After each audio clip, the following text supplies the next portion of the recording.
नमस्कार। देखिए, भारत की पॉलिटिकल आज़ादी की कहानी तो हम सब ने सुनी है, राइट? लेकिन क्या हमने कभी सोचा है कि उस आज़ादी से बहुत पहले देश की आर्थिक स्वतंत्रता की नींव किसने रखी थी? आज हम आधुनिक भारत के एक ऐसे ही निर्माता की कहानी जानेंगे जिनकी सोच आज भी उतनी ही जरूरी है। तो सवाल उठता है, आखिर ये थे कौन? ये एक ऐसे दूरदर्शी इंसान थे जो ये समझते थे कि असली आज़ादी सिर्फ पॉलिटिकल नहीं होती, इकोनॉमिक भी होती है। उनका काम आज भी भारत की तरक्की को राह दिखाता है। आइए उनके इस पूरे सफर को जरा करीब से देखते हैं। तो हम उनके सफर को 4 हिस्सों में देखने वाले हैं। सबसे पहले देखेंगे उनका परिचय, फिर समझेंगे कि सहकारिता यानी कोऑपरेशन कैसे एक सॉल्यूशन बनकर सामने आई। इसके बाद आंदोलन की नींव कैसे रखी गई और आखिर में उनकी लेगेसी और सम्मान पर बात करेंगे। तो चलिए शुरू करते हैं पहले हिस्से से। यहां हम बात करेंगे सर लल्लू भाई सामलदास की, एक ऐसे विजनरी लीडर के तौर पर जो अपने वक्त से, कहना गलत नहीं होगा, बहुत आगे की सोच रहे थे। एक आत्मनिर्भर भारत का सपना देख रहे थे। तो सर लल्लू भाई सामलदास मेहता 14 अक्टूबर 1863 को भावनगर में पैदा हुए। अब वो सिर्फ एक नाम नहीं थे, उनकी शख्सियत के कई पहलू थे। वो एक कामयाब इंडस्ट्रियलिस्ट थे, एक एजुकेशनिस्ट थे जिनकी सोच बहुत आगे की थी, लेकिन जो उनकी सबसे बड़ी पहचान बनी वो थी भारत में सहकारी आंदोलन के जनक के रूप में। और उनकी सोच की सबसे खास बात पता है क्या थी? वो भारत को अंदर से मजबूत करना चाहते थे। उनका हर एक कदम, हर एक काम स्वदेशी की भावना को और भी पक्का करता था। मतलब एक ऐसा भारत जो इकोनॉमिक तौर पर किसी पर निर्भर ना हो, अपने पैरों पर खड़ा हो। तो सवाल यह है कि उस वक्त की सबसे बड़ी इकोनॉमिक चैलेंज को उन्होंने फेस कैसे किया? उन्होंने एक ऐसी प्रॉब्लम को पहचाना जिसका सॉल्यूशन सिंपल तो था, लेकिन इतना पावरफुल कि उसने लाखों लोगों की किस्मत बदल कर रख दी। सोचिए, उस वक्त भारत के सामने सबसे बड़ी चुनौती यही थी। देश की एक बहुत बड़ी आबादी, किसान, आम नागरिक, वो साहूकारों के कर्ज के जाल में बुरी तरह फंसे हुए थे। अब उन्हें इस जाल से निकालकर आत्मनिर्भर बनाना ये कोई छोटा मोटा काम नहीं था। ये एक ऐसा सवाल था जिस पर देश का भविष्य टिका था। और इस बहुत बड़ी चुनौती का एक सीधा, सरल और दमदार जवाब था सहकारी आंदोलन, यानी द कोऑपरेटिव मूवमेंट। ये आइडिया ही अपने आप में रेवोल्यूशनरी था कि लोग खुद एक साथ आएं, एक दूसरे की मदद करें, अपनी छोटी छोटी बचत को इकट्ठा करके एक बड़ी पूंजी बनाएं और फिर उसी से अपनी जरूरतें पूरी करें। सर लल्लू भाई इस बात को बहुत गहराई से समझते थे कि असली ताकत तो एकता में ही होती है। उनके लिए सहकारिता सिर्फ कोई फाइनेंशियल मॉडल नहीं था, नहीं, ये तो ग्रामीण भारत के सेल्फ रिस्पेक्ट और सेल्फ रिलायंस को जगाने का एक जरिया था, एक तरीका था। लेकिन देखिए, कोई भी बड़ा आइडिया तब तक आइडिया ही रहता है जब तक उसे हकीकत में बदलने के लिए इंस्टीट्यूशंस ना हो। और सर लल्लू भाई ने सिर्फ आइडिया नहीं दिया, बल्कि उसे जमीन पर उतारने के लिए एक मजबूत फाउंडेशन भी तैयार की। ये टाइमलाइन देखिए, ये उनकी लेगेसी को बहुत अच्छे से दिखाती है। बात है 1906 की। उन्होंने विट्ठल दास ठाकरसे के साथ मिलकर भारत का पहला सहकारी bank Bombay provincial cooperative bank शुरू किया। फिर कहानी आगे बढ़ती है 1929 तक, जब वो all India cooperative institutions association के फाउंडिंग प्रेसिडेंट बने। और यही ऑर्गेनाइजेशन आगे चलकर 1961 में बना भारतीय राष्ट्रीय सहकारी संघ यानी NCUI, जो आज भी भारत में कोऑपरेटिव मूवमेंट की सबसे बड़ी संस्था है। लेकिन कहानी यहीं खत्म नहीं होती। उनकी सोच सिर्फ सहकारिता तक ही नहीं थी। एक इंडस्ट्रियलिस्ट के तौर पर भी उन्होंने स्वदेशी के आइडियल को खूब बढ़ावा दिया।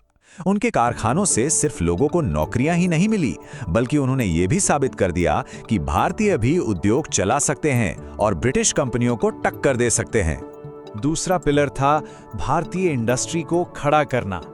उन्होंने उन सेक्टर्स में कदम रखा जहां अंग्रेजों का एक छत्र राज था। सीमेंट से लेकर शिपिंग तक उन्होंने ब्रिटिश इकोनॉमिक डोमिनेंस को सीधी टक्कर दी। जैसे कि 1913 में इंडिया सीमेंट्स, ये भारत का पहला इंडियन ओन्ड सीमेंट प्लांट था। फिर 1919 में सिंधिया स्टीम नेविगेशन कंपनी, ये वो पहली भारतीय कंपनी थी जिसने शिपिंग में ब्रिटिश मोनोपोली को सच में चैलेंज किया। और एक मजेदार बात, इसी कंपनी का जहाज था SS लॉयल्टी, जिसकी ब्रिटेन तक की ऐतिहासिक यात्रा की याद में आज भी 5 अप्रैल को नेशनल मैरीटाइम डे मनाया जाता है। तीसरा पिलर, देश के लिए एक मजबूत फाइनेंशियल फ्रेमवर्क तैयार करना। सर लल्लू भाई ये बात अच्छी तरह समझते थे कि अगर भारतीय कंपनियों को आगे बढ़ना है तो उन्हें पैसा कहां से मिलेगा, उन्हें फंड कौन करेगा। इसके लिए देश में ही मजबूत बैंक और इंश्योरेंस सिस्टम बनाना पड़ेगा। और उन्होंने ये काम भी किया। Bank of India, bank of Baroda, the new India insurance company. सोचिए, ये सारे नाम आज भी भारतीय इकोनॉमी के कितने बड़े पिलर्स हैं और इन सब की नींव रखने में सर लल्लू भाई का बहुत बड़ा हाथ था। और चौथा और आखिरी पिलर, देश के भविष्य को संवारना, मतलब देश के लोगों को। वो मानते थे कि बैंक और फैक्ट्रियां जरूरी हैं, लेकिन एक पढ़ा लिखा नागरिक भी उतना ही जरूरी है। उनके लिए नेशन बिल्डिंग सिर्फ पैसे और इंडस्ट्री तक सीमित नहीं थी। यकीन करना मुश्किल है, लेकिन सिर्फ 19 साल की उम्र में उन्होंने अपने पिता के नाम पर सामलदास कॉलेज की स्थापना की। वो एशिया के पहले कॉमर्स कॉलेज, सिरनैम कॉलेज के भी को-फाउंडर थे। और इतना ही नहीं, उन्होंने सेवा सदन सोसाइटी के जरिए महिलाओं के विकास के लिए भी बिना किसी स्वार्थ के बहुत काम किया। जरा इस टाइमलाइन पर एक नजर डालिए। 1885 से लेकर 1929 तक, दशकों तक उन्होंने एक के बाद एक ऐसी संस्थाएं खड़ी की जिन्होंने सच में भारत के भविष्य की नींव रखी। क्या जबरदस्त रफ्तार और विजन था। अच्छा, इतनी सारी उपलब्धियां तो ठीक हैं, लेकिन इन सबके पीछे का इंसान कैसा था? चलिए अब उनके कैरेक्टर को, उनकी वैल्यूज को थोड़ा करीब से जानते हैं। उनके साथ काम करने वाले के.एम. मुंशी ने उनके बारे में लिखा था कि वो दो जमानों के बीच एक पुल की तरह थे। मतलब उनमें पुरानी दुनिया की तहजीब भी थी और नए जमाने के एक परफेक्ट जेंटलमैन वाले गुण भी। सोचिए, सर पर वो भव्य भावन नगरी पगड़ी, बेदाग लंबा कोट, चेहरे पर एक दोस्ताना मुस्कान। उनका अंदाज शाही था, पर घमंड का नामो निशान नहीं था। उनके कैरेक्टर को समझने के लिए एक छोटा सा किस्सा सुनना बहुत जरूरी है। हुआ ये कि उनके बेटे वैकुंठ भाई और उनके दोस्त महादेव देसाई दोनों को एक स्कॉलरशिप चाहिए थी। एग्जाम में वैकुंठ भाई फर्स्ट आए, लेकिन उन्होंने अपने पिता से आके पूछा कि क्या वो ये स्कॉलरशिप अपने दोस्त महादेव को दे सकते हैं। अब सर लल्लू भाई का जवाब सुनिए। उन्होंने सिर्फ इतना कहा, जो तुम्हें सही लगे वो करो। बस ये एक छोटा सा वाक्य उनके बारे में कितना कुछ बता देता है ना। उनकी गहरी इंसानियत और दूसरों पर उनका भरोसा। और शायद सबसे बड़ी बात ये थी कि उनका काम पूरी तरह से निस्वार्थ था। उन्होंने इतनी बड़ी बड़ी कंपनियां और संस्थाएं बनाई, लेकिन अपने बच्चों के लिए, अपने परिवार के लिए कोई शेयर या प्रॉपर्टी नहीं छोड़ी। उनका सब कुछ देश के लिए था, देश को समर्पित था।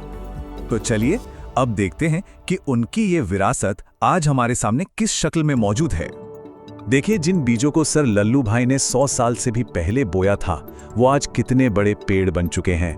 Bank of Baroda, new India insurance, Samaldas college, ये सारी संस्थाएं आज भी हमारे सामने हैं, फल फूल रही हैं। ये उनकी दूर की सोच का जीता जागता सबूत हैं। तो इतने सब जो उन्होंने प्रयास किए, जो मेहनत की, उसका नतीजा क्या निकला? चलिए अब अपने आखिरी हिस्से में चलते हैं और देखते हैं उनकी लेगेसी को और उस सम्मान को जो उन्हें इस देश को बनाने में उनके योगदान के लिए मिला। उनके काम को हर तरफ से सराहा गया। 1926 में ब्रिटिश सरकार ने उन्हें नाइट की उपाधि दी। सोचिए, महात्मा गांधी जैसे बड़े नेताओं ने अपनी आत्मकथा में उनके काम का जिक्र किया है। इतना ही नहीं, 1925 में उन्होंने इंडियन इकोनॉमिक एसोसिएशन की अध्यक्षता भी की। और आज भी अगर बॉम्बे जाएं तो उनके नाम पर सड़कें और पार्क मिल जाएंगे जो उनकी याद दिलाते हैं। और तो और 1999 में NCUI ने भी उन्हें एक पट्टिका देकर सम्मानित किया। और ये जो लाइन है, ये उनकी लेगेसी को शायद सबसे अच्छे तरीके से बताती है। उनकी विरासत पत्थरों में नहीं, बल्कि राष्ट्र की आर्थिक धमनियों में अंकित है। मतलब उनका काम किसी बिल्डिंग या स्मारक में नहीं, बल्कि इस देश के इकोनॉमिक सिस्टम में जिंदा है। उन लाखों लोगों की जिंदगी में जिन्हें सहकारी आंदोलन से हिम्मत और ताकत मिली। वो वाकई में एक ऐसे आर्किटेक्ट थे जिन्होंने आजादी के राजनीतिक वादे को आर्थिक हकीकत में बदलने का ब्लूप्रिंट तैयार किया। तो हम इस सवाल के साथ अपनी बात खत्म करते हैं कि सर लल्लू भाई सामलदास के जो सिद्धांत थे कॉर्पोरेशन के, साथ मिलकर काम करने के, क्या वो आज के दौर की इकोनॉमिक चैलेंजेस पर भी लागू हो सकते हैं? जैसे आज की गिग इकोनॉमी है या जो छोटे छोटे बिजनेस स्ट्रगल कर रहे हैं, क्या उनके लिए भी इसमें कोई समाधान छिपा है? सोचने वाली बात है।